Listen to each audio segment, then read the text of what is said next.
Hi, and welcome back to Talking Shop in the Shop. I'm your host, Frank Cucciardo with orderplans.com, and we're back here at Cool Beans Coffee Shop in West Sayville. Great little storefront, mom and pop shop, which we love to support. We have back with us here our guest, Dan Evans, longtime friend and respected colleague in the space. Thanks for having me. Yeah, back. Having you back. So what we're trying to do is, what we're endeavoring to do is have a quarterly section for, business ownership ideas, and we wanted to bring in our resident fractional CFO, and so in this episode, we want to just kind of recap from the last. What is a CFO? What's a fractional CFO? We had some great conversations in the last episode where folks can come back and look, but where the CFO falls into place in terms of strategy, in terms of growth, growth plan. Growth plan leads to a hiring plan, and then maybe today too we'll touch on getting the right people in the right positions at the right skill sets to yield the most effort and time, right? The most, how do you want to say, the squeeze and the juice, they have to, right? Does that make sense? Yeah. Yep. So Dan, so just real quick, recap, what is a CFO and how do you fit in as a fractional CFO? So a CFO is someone that is in charge of overseeing the financial health of a company.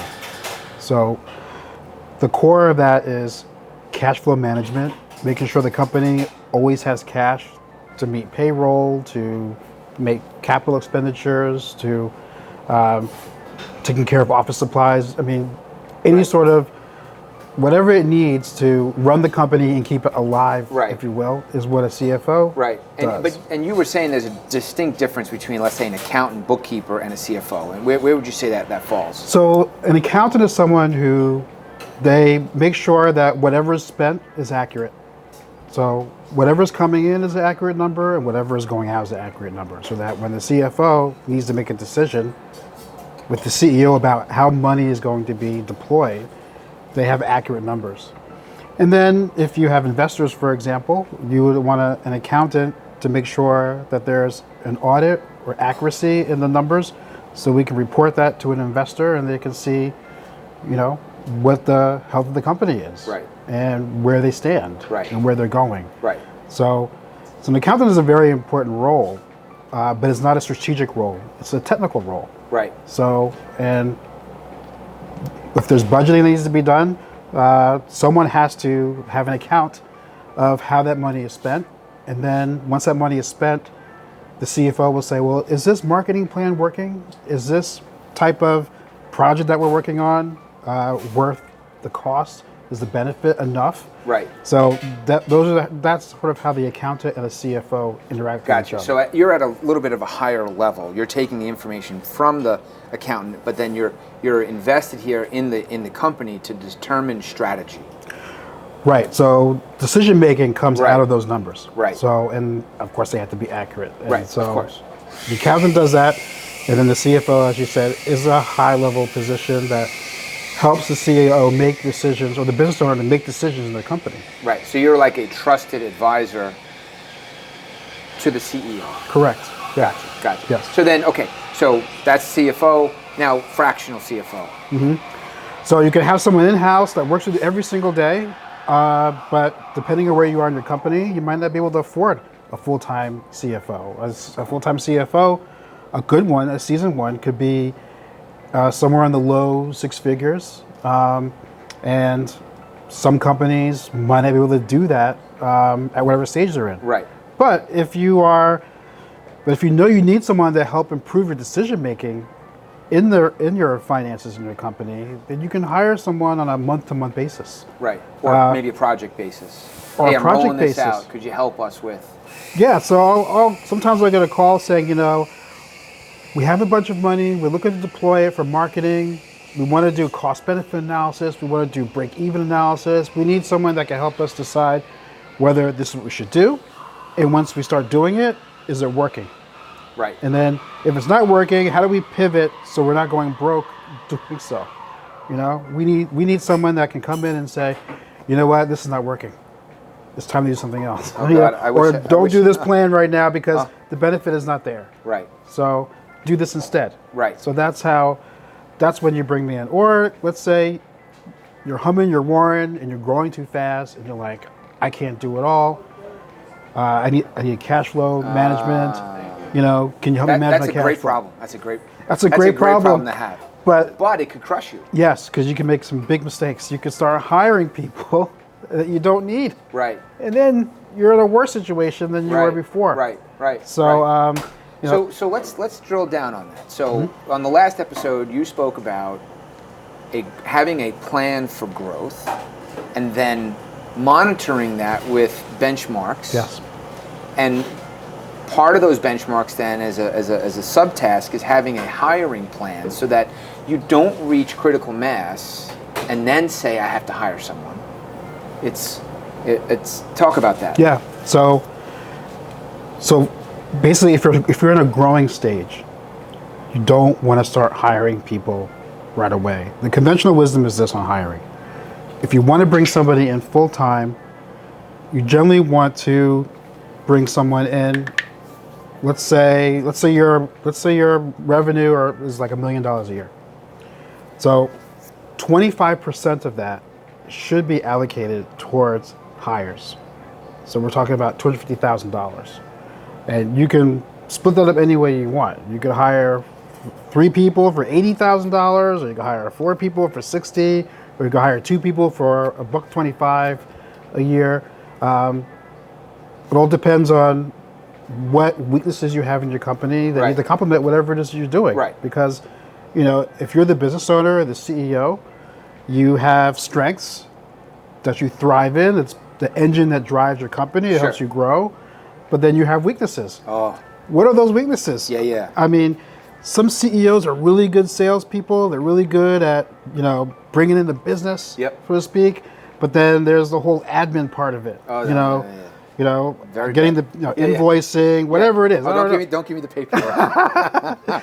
Don't give me the paperwork. I knew. Come, here's the paperwork. Yeah. Yeah, so you bring so maybe that's your first hire. Yeah. You bring in somebody to help, like a chief administrative officer, for example, and they do all the paperwork, the invoicing. Yeah. The letters have to go out, whatever it is as part of your business that's going to enhance the experience. Yeah. Because someone will see you and they'll experience you in one way and they'll say, I want to do business with Frank, for example. Yeah, right. But then when the business gets established in your company, it's a different story altogether. Yeah. Like I said, it's paperwork, it's signing things. I want the top guy, but you can't always get the top guy once you grow. Yeah. So that's the thing. So and then you're trapped. You talk about being trapped. Yeah. What do you mean? I have to transact? Me as the face of the company, have to transact on every job. How are you going to grow? Yeah. Right. Well, that's the thing. Right. So, that's a very common problem. You're growing, you're bringing in business, but then you get back home, at the end of the day, and then you got to stay up another 6 hours, going through paperwork, sending out invoices, right? Filling out purchase orders, signing things, right? Checking emails. So for a lot of our viewers here in the real estate transaction space, architects, engineers, a lot of guys that are they're entrepreneurs. Maybe they're a sole proprietorship. Maybe they're just new. They're an intrapreneur. They're an agent working for a broker. Sure. Or maybe they're that architect that has they have 10 guys on payroll. And let me tell you, hats off to all those firms out there that have payroll. Period. I don't care if it's 2 people. That's an achievement. Yeah. That's an achievement. It is. We were here at Cool Beans, and I have people coming in and out here, and I see it's a family-run place, and there's payroll. And man, I tell you, just hats off to anybody that could stake a claim and then go out and transact, and the business earns income. I don't care if it's 2. Yeah. Oh my word, that is a fantastic accomplishment. And you think you can do it all, but you can't. You can't. You really can't. You have to bring somebody in because then it's not enjoyable anymore. And then you're burning out, and then you're ready to sell your business before you even really got started. It happens all the time. Right. So you have to outsource as much as possible. So and when you say outsource, so talk about outsourcing. Like, what should be outsourced? What should not be? How do you delineate that? So the thing is, if you're on the front lines and you're bringing in business, for example, you're also bringing in a lot of volume in your company. And again, there's a whole administrative, operational function for how that business gets handled and executed in your company. And hopefully it gets executed well, because then your clients or customers will speak highly of you and then refer you to other people. Right. Or keep doing business with you, repeat business. So you want to outsource that as much as possible. I mentioned outsourcing because if you're not in a position to hire somebody full time, outsourcing is the most cost-effective way to bring somebody on board. For example, like I said earlier, if you're making $1 million a year and you're $250,000 for salaries or whatever, maybe you don't bring in 4 people. Maybe you just bring in one person. Right. For $60,000 a year or whatever it is, $5,000 a month, and then they just do one thing. They do it really well, and that helps you sleep at night. That saves you a ton of time at night. Maybe you go home with your family, have dinner, instead of sitting in front of a computer, cranking out whatever it is you're cranking out. You just you buy yourself some time. You make your life more enjoyable, and you get to spend more time doing what you love. Right. So if you're on the creative side of the business, right? The inflow, the lifeblood of any company is sales. Yes. Right. Yes. We could be great at process, in client fulfillment, but if you don't have any clients to fulfill, you're done. Right. So you're always especially that guy in the small business, 5, 6, 7, 10 employees, and every week you're looking at payroll of probably not in your savings. It better be cash flowed out, right? Yeah, and that's a scary place. Well, I know a lot of business owners right now. They stress out every 2 weeks for payroll. Yeah. They don't know how we're going to make payroll. Right. And they barely make it. That is not the way to run a business. I mean, you run a business that you want. But what I'm saying is, if you don't want the stress and you want it to be an enjoyable process for you, just outsource it. Right. Or bring somebody on a project per project basis. Right. So the time that it takes to bring a client in and having a plan, right? Just the same way, like in our firm, we're a process-driven firm. Okay. We crank things out on client fulfillment, but we also have a strategic plan for client acquisition. Right, so just same thing we talked about last episode. Yeah. There's a plan for growth, and we're watching it and we're benchmarking it, and it's very similar. And I know that there are some places where I have to be in, because only I'm going to do that. You can't outsource that piece. Right. But it's the admin stuff. I'm not beyond sweeping the floor. I'll go scrub the toilet. There's no pride involved here. I don't care. Right. But the point is, am I this talent best used at the $20 an hour rate or the $300 an hour rate? I better be in that $300 an hour rate all the time. Yeah. Otherwise, we're losing money. Right. So maybe speak to that a little bit. Yeah, I mean, obviously when you first start out, you're doing everything. Of course. You have all the hats. You're scrubbing the floors, cleaning the toilets, whatever it is you're doing it as a business owner, and until you start to grow, and then you realize, I'm sorry, but I cannot scrub the toilets today. Right. Somebody's got to do it. It has to be done. I just can't do it. I'd rather be in the field selling something. Right. Or look, some CEOs are process driven.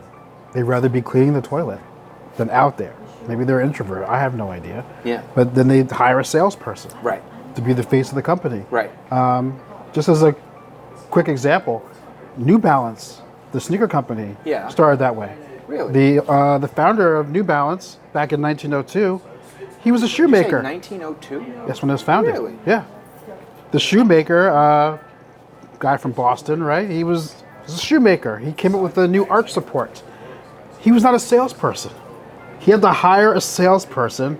So you're going to go out and you're going to sell all these sneakers to all of these schools, and I'm going to make these arch supports, and you're just going to sell them. And he gave him like half the company. Good for that guy did really well. Yeah, good for that guy. Yeah. They did really well in the Boston area. Then they sold the company to a young couple They just graduated from Brandeis University or something, and they took it and made sneakers. Really? And that's where New Balance is today. Huh. You know, they make sneakers, obviously, and they have people that sell Right. their products, but it started off as a process. The guy was just a process guy. He was in his little room somewhere in a Boston suburb making arch supports. That's who that guy is. Huh. And the face of the company was just the Somebody salesperson. else. Right. Yeah. So the owners then have to understand, and whether they're the entrepreneur, the real estate agent, or the broker or team leader of a team of agents, or whatever the organization is, they got to have a real clear assessment as to what they are doing with their time. Right. I went to go call on one of our clients, right, in orderplans.com. Where we're measuring existing conditions and modeling data collection, whatnot, for other architects in a business-to-business transaction. I went to go call on a client of mine, and it wasn't the owner, but it was his number one, right? Okay. So, and he looked at me and he goes, "Oh, Frank, we got one for you." He goes, "I'm so glad to have met you, because going out into the field and measuring is the bane of my existence." And I said to myself, I understand the pain. But beyond that, I left there thinking, like, why is this guy out doing this?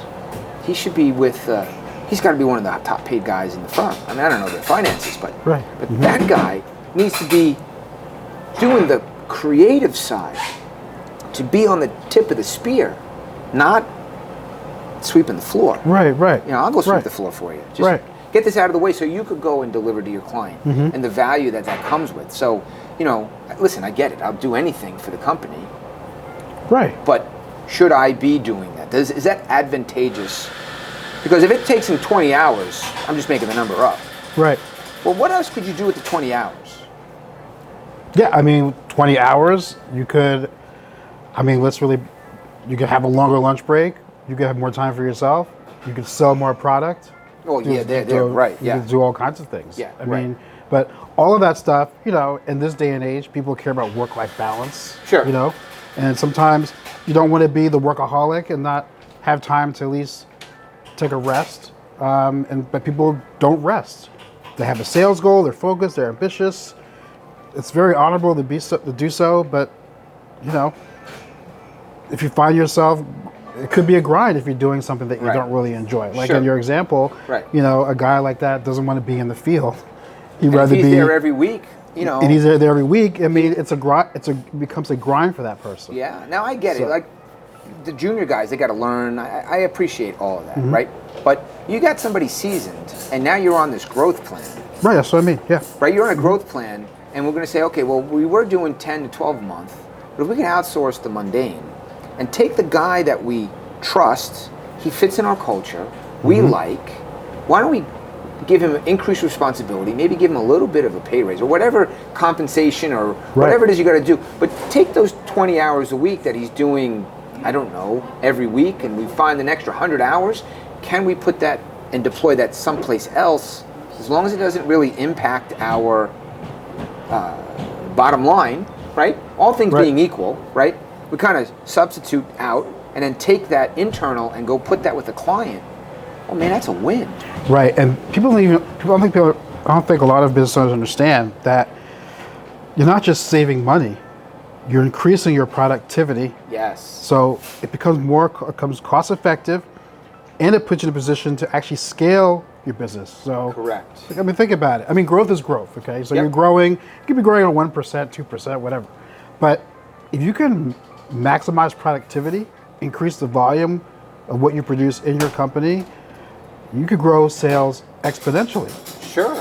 In a very short period of time. Sure. I mean, yeah, so that's basically what outsourcing does. Right. Especially in the very beginning. If you're someone that says, I want to grow, I am growing, but I feel like I could do better, but I don't want to be doing X. Maybe in your case, nobody wants to be in the field taking measurements, making plans, or whatever it is. So you bring somebody in, like your firm, to do that. Right. And now that person has got 6 hours a day possibly, or more. Oh, man. Maybe he saved himself a few days a week. Sure. And now he has time to strategize and think about other things that he couldn't think about before. Well, but then it snowballs, right? Because let's say, take the 6 hours, let's just say you find a full salaried position, right? Yeah. 40 hours, let's say you find 40 hours in a month. Just not a stretch, right? 40 hours in a month, you find it. Well, those 40 hours could be dedicated to client fulfillment. Instead of a 5-week or a 4-week delivery, you get it in 2, because now you can, right? And now you get a quicker delivery. And we both know, you're in the service industry, you're not buying a cup of coffee to say, oh, that's delicious and I know what I'm getting. In the service industry, a homeowner is, am I getting, are they going to deliver? I've just given them a retainer of several $1,000s and I'm not going to hear from them from 6 weeks. Like that can't happen. Right. So if you could get to delivering a product, a service, faster, more timely, with greater attention and retention, that only leads to a happier client, which then leads to good word of mouth, right? Yes. All the good things. Exactly. And I mean, even if that person brings in an experience for the client during even streamlining the process. I mean, we're talking about volume, but we're also talking about servicing the client throughout the process. You said something about 4 to 6 weeks. Whatever steps you can create within that process, whether it's through outsourcing, new technology, whatever it is that you can do to make that process enjoyable so that the client is not feeling like, oh my gosh, this is taking a long time. Right. What they should be saying is, this is a great process. Right. I'm glad that I hired this person. Correct. And then this person would be like, well, I'm glad that I outsourced this person, because if I didn't, I wouldn't be able to offer this process. I wouldn't be able to streamline this. Right. I wouldn't be able to deliver quick enough. Right. And to grow exponentially, believe it or not, it's about servicing the client as fast as possible. Correct. So you can move on to the next one. The next one, to get them in and out. Yes. They shouldn't be on for months. Whatever it is, you shrink it down. But it goes back to the beginning of our time here, is the CFO or the fractional CFO is, right, you were saying that it's strategy. Yeah. And it's growth. And I think a point that you had made in the first episode was having a process for growth that accentuates the value proposition to the client and the industry, and then all the steps along the way, right? Right. Cycles back through. So that's where you would come into play, right? Right.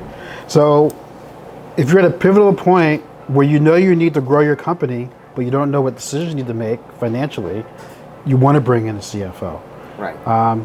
You can bring them in on a retainer basis. You can bring them in on a project per project basis, just to help you for the quarter or whatever it is. Right.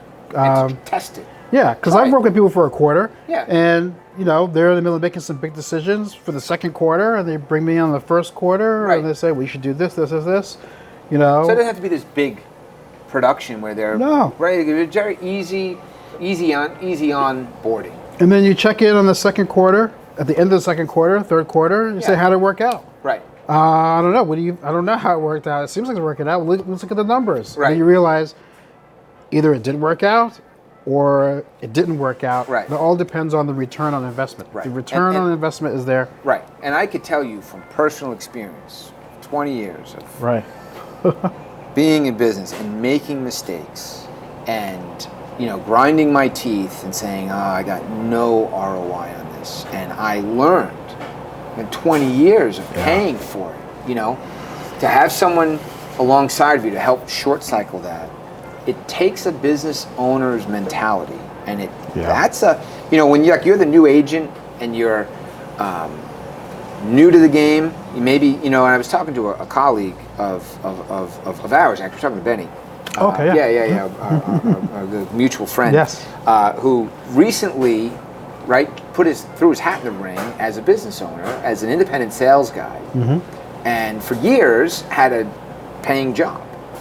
And there's a radical difference between a steady, low-risk payroll. Every other week, I'm getting X amount of dollars, and I'm paying my taxes, and this is what I get. And you have that horrible look on your face when you look at how much they keep and how much you keep and all that ugliness, right? Yeah. But it's steady. Now, he's out on his own. He's got no safety net. He's working for himself, and I've been he's my brother from another mother. We've been together for 24 years. We've walked life together, and he's been watching me as a business owner, and now he's gleaning from me. And I said, Benny, you got to spend money here. You got to invest here. You've got to risk a little to gain a lot, right? And that's just the nature of business ownership. Yes. You have to be willing to, part with a couple of dollars, right, in order to see the return over here, right? And that could be on growth, or it could be in a defensive position, right, in a risk management type scenario where you don't want to lose this, so you'll spend a little bit here to protect this later. But all these concepts, right, of business ownership is very different than being a 1090, being a W-2 employee.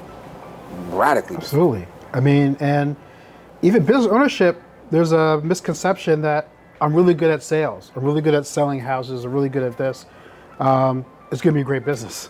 You might be really good at that, but then you're also a business person. Correct. Like you've got to manage your business too. Correct. And I mean, even in my own business, I had to learn that very early on that, I'm really great at managing assets and really great at advising people and really great at building relationships. But, I need to really improve my business acumen in my own business. Well, bringing the business in. Yeah. Bringing the business in and working on the business are two separate things. Two separate things.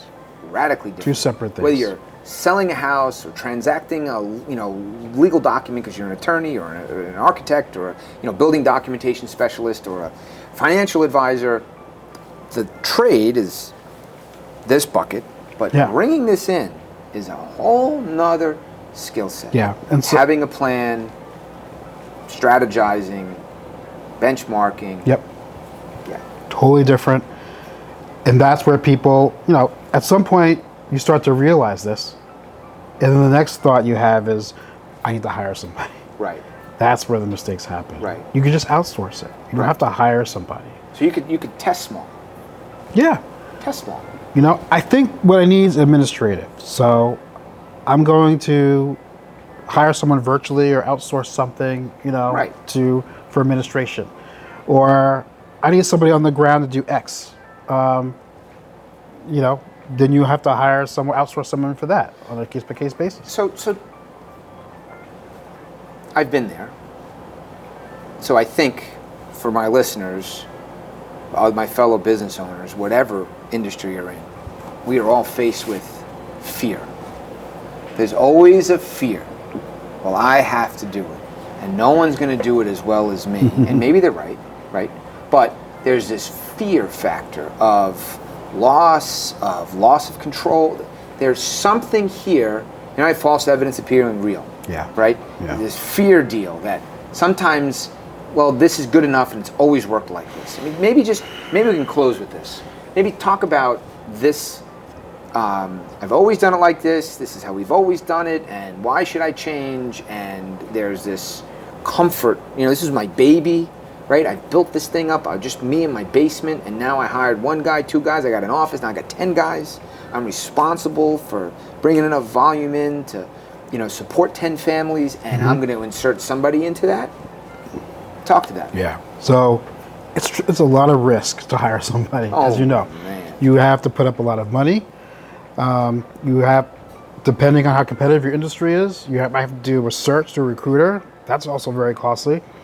And then after all of that, you don't know if the person is right for the job, right for the culture of the company, whether they have the right skill set. You just don't know. They might come from a big firm with a lot of accomplishments there, and then they come to you and you pay them really well, but it just doesn't work out. Happens all the time. These days they have all kinds of technology to do personality tests and all this stuff, and that helps to minimize some of the risk, but at the end of the day, anybody can master a test, Right. So it's really, there's a lot of risk in hire somebody. So I don't mean to romanticize the idea that you should hire somebody. I still go back to outsourcing. At least when you outsource, at least you minimize that risk. You don't have to put up all of that money for a salary. Right. You could save some of that money to deploy, to expand your company. Right. And if you wanted to, depending on your business, you can hire a salesperson, an additional salesperson to increase volume. And then you have your administrative piece that's outsourced, and then you off to the races. Maybe that's all you need for now. Right. You know, until you bring somebody in-house. But after you work with that outsourcing person, that's when you sort of can know, okay, what kind of person do I need in my company to do this role the way the outsourced people do? Right. You know? It doesn't make sense. We'll just stay here. And does it make sense? Or do we just stick with the outsourcing role? Right. Right. So some things are better outsourced for the long term, and then some positions are not. I mean, you know, graphic design, architect, even your services for a long term makes sense. We outsource. You know, we're not a marketing firm, but I have to, and I'm not big enough to justify a staffed position for marketing. Right. So we outsource. Even an accountant. You don't need you don't need an in-house accountant. You just hire an accounting firm and when you call need it a day. Yeah. So it's like a quarter. Right. So you'd be surprised how much you can outsource. So it's good to test. It's good to test. Find something small to test, but have a plan behind it, and say, okay, we're going to test here. Maybe not one and done. We're going to do a half a dozen, whatever. Right. Right. And we're going to be very specific when you're watching to say, okay, well, we outsourced here. Now let's take, you know, Tommy out of seat A and put him into seat C, and we just gave him 40 hours, and now let's watch that. Right. Be specific about it. Yeah. And not just throw mud on the wall. Right. I mean, but you can still quantify results from your outsourcing. You can still have ROI, return on assets, whatever it is your business is. Yeah, you can still do all that. Hey, let's look at these 6 versus these 6, and this is outsourced and this is in-house, and let's watch time frames for completion or satisfied results or blah, blah, blah, blah, blah. Yeah, if it ain't broke, don't fix it. If your outsourcing works, why bring somebody on staff if it works? So that's the other thing too. Right. But it's the fear-based. It's the fear of, we've always done it this way. And I know when I put a new vendor out, man, I am babysitting that thing. Is he cool? Did he show up? Did you leave? Did it get done? Did you know? Well, some contracts are very, also with outsourcing, another risk management piece that I see is you could do a short-term contract. Right. You could do 3 months, 6 months, see how it works out. Yeah. And then if it doesn't work out, you can bring, maybe you've decided, maybe I should bring somebody in full time. I don't know. Whatever that decision is, again, I mean, to mitigate risk, especially in hiring people, outsourcing is probably step one. Gotcha. For people who say they've always done it this way, I know a lot of family businesses that do that. Yeah. Sure. The patriarch is like, well, this is the way we've always done it for years, and this is the way it's been, and if it ain't broke, don't fix it, like I just said. Right. But, if you could buy yourself more time, with your family, with your wife, your kids, whatever, you want to take that vacation that you missed last year, you outsource it. Yeah. Time is the new wealth. Correct. So. And this is a true story. My grandmother, who I loved dearly in Brooklyn, a little short, 5 foot, 4'9", nothing, little Italian lady that, in the moo-moo and slinging lasagna out of the basement deal. Gotcha. At the end of her life, she looked at me and she said, Frankie, I wish I didn't work as hard. Spend more time with your family. Yeah. And my grandmother was great, and that's 81 years of life. And she said, I wish I would have spent more time with my family. So, to your point, that you could savor that time with your 7-year-old, and you can outsource the grind. Yeah. If you can. Yeah. I get it. A lot of people, very successful people, that's the one regret they always have. They wish they spent more time with their kids. Yep.